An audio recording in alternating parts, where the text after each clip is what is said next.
The cities of Morathi. How Morathi is stealing cities from Sigmar.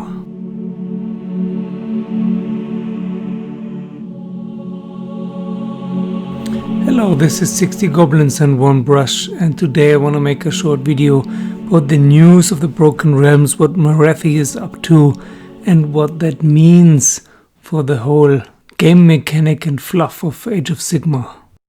It seems in the new Broken Realms part of the game, it's a shift from Age of Sigmar to Age of Morathi. She has finally managed to attain godhood. She finally is a god, a goddess, morathi-khaine. For millennia she has done some bootlicking on Sigmar's boots, so to say, ingratiated herself, doing everything he asked and more, but now suddenly she has changed her game, she has attained her goal, and now she's doing her own thing, what was her plan of course all along. And she started to steal two cities from Sigmar that were formerly cities of Sigmar, Misthaven and Anvilgard. Misthaven is in Ulgu, so that's okay, she has to deal with Malerion for that. But Anvilgard is a city in Akshi. It's a real city that has been governed by Stormcast Eternals, and which is, by the way, one of the two major cities the plot of the Soulbound Age of Sigmar role-playing game is taking place in. So these two cities are not cities of Sigmar anymore, but cities of Morathi, or morathi-khaine, how she calls herself now, the Shadow Queen. And in the game we have both the Morathis now on the board at the same time. It's not that you choose between the Morathi and the Morathi monster. Both are on the game battlefield at the same time. One is doing the sorcery and one is doing the fighting. And she has been improved actually. She's now 600 points, 480 for 460, what she was too cheap anyway. Now she's 600, but both of them are at the board now. She still has only 12 wounds, but she retained the old terrible rule, which I thought they would get rid of, but she still has it, that she can only be wounded 3 wounds per round. Plus spells and weapons that would kill someone outright only cause 3 mortal wounds. The Kinnerai and Melusai have been updated and improved, which was high time, so now you can really play Kinnerai and Melusai heavy. You do not have to take witch elves anymore. There's a Melusai hero, I don't know if there's a Kinnerai hero also, that would be great. But fluff-wise, what we were really wondering, I talked with my friend Ingo, the Elven specialist today, what we were wondering is what Sigmar is going to do now. What do you think that Sigmar is going to do? He can't let it pass. He can't say, okay, take 1 or 2 cities, who cares? No, he can't do that because the whole alliance, Grand Alliance of Order is breaking apart. Morathi and Alarielle were his 2 main supporters. Teclis and Tyrion were doing their own thing. Malerion has pulled back, and who God knows what he's doing. Okay, there's Grungni always doing things for him, but that's also in Azir. But outside of Azir, his 2 main supporters were Alarielle and Morathi. They always supported him in everything. And now Morathi is not only breaking away, doing her own thing, she's working against him. So how will everyone react to it? How will Sigmar react to it? How will Alarielle react to it? How will Tyrion and Teclis react to it? How will Malerion react to it? Malerion will also not be happy to have a second shadow goddess next to him. And as we know, the temples of Khaine are very, very popular. It's one of the most popular gods throughout the realms, and they're basically worshipping Morathi, not Khaine. Morathi, Malerion and Nagash, they're the masters of playing the long game. They really can plan centuries and millennia ahead, and they don't care if their plans come to fruition in 100 years, 1,000 years, 10,000 years, as long as they do come to fruition, as long as they do work out. And in Morathi's case now, it did work out. But what does that mean? What we would not like to see is another elven civil war. That actually was one of the unpleasant aspects of the old Warhammer Fantasy game, that there was an endless civil war between high elves and dark elves. Always one of them was almost going extinct. Then a few hundred years later, there was another civil war. And it wasn't even sensible anymore where all these elves were coming from. If they're almost extinct, then how can there be a huge force of thousands and thousands of elves a few hundred years later? It didn't make sense, and we don't want to see it again. So I hope the fluff will be more delicate this time.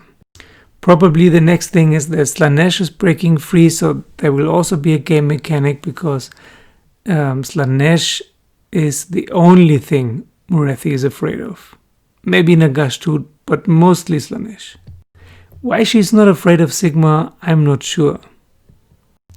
But it will definitely, apart from the rift with Sigmar, it will definitely have consequences with the other elven gods.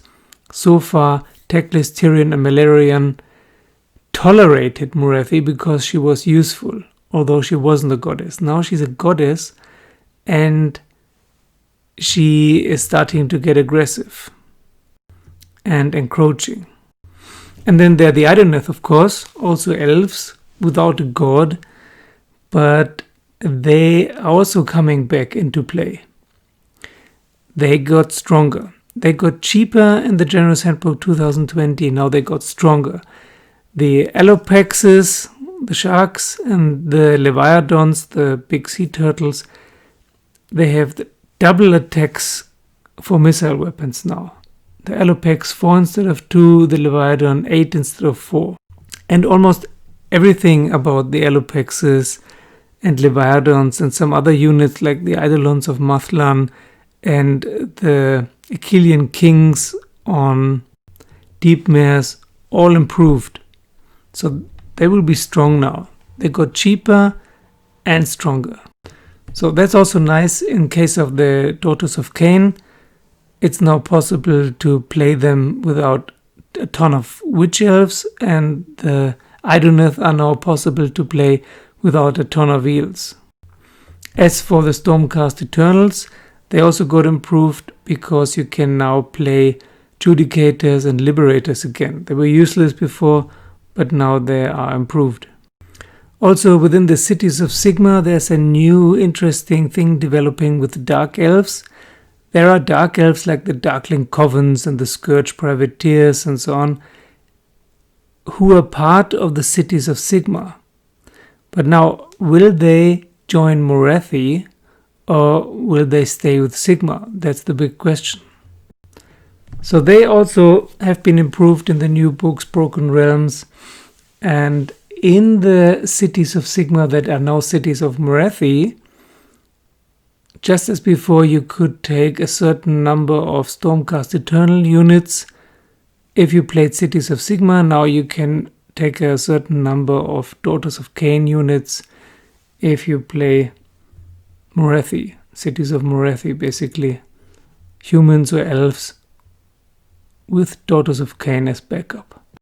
So I'm really looking forward to trying that out, to have Darkling Covens and Order Serpentis and stuff like that, together with Daughters of Khaine. Great stuff. Lastly, there are some improvements on Slaves of Darkness, Slaves to Darkness. Slaves to Darkness are great, but they have not turned out to be very strong. So they needed a little bit of a boost, and they got it. So tell me, what do you think?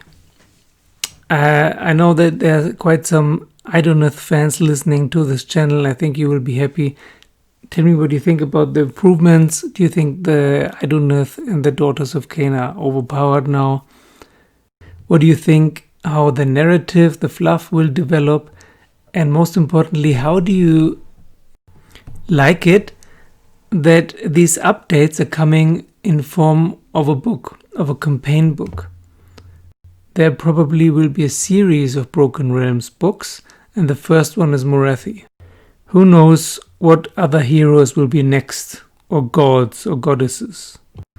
I personally prefer to have updates and improvements and storyline updates and changes in form of books like this, to the thing that there are new battle tomes every 2 years.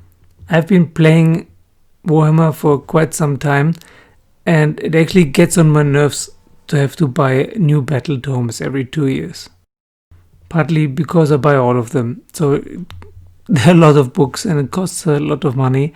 So I prefer to keep the battle tome and then to have updates in narrative books like this, like Broken Realms. And this is also a perfect place to introduce new named characters. There will be some new named characters like the Sorceress and Black Dragon and so on. I really like it. What do you think? Do you think it's a development that can really be good for the game? Or what's your opinion about it? Please write it in the comments below. One last thing, I really like the new boxes. I mean, I will get the Shadow and Pain book and share it with my friend Franz. He will take Slanesh and I will take the Daughters of Cain part, and we're looking forward to the rules. But I also like these boxes with little new battalions like Druza, Kraith, King Scythus, Nemetar, Kaiser Van Brecht, and Roker Gresh. One of you asked me if I thought the 40k combat patrol boxes will come into Age of Sigmar as well in one form or another.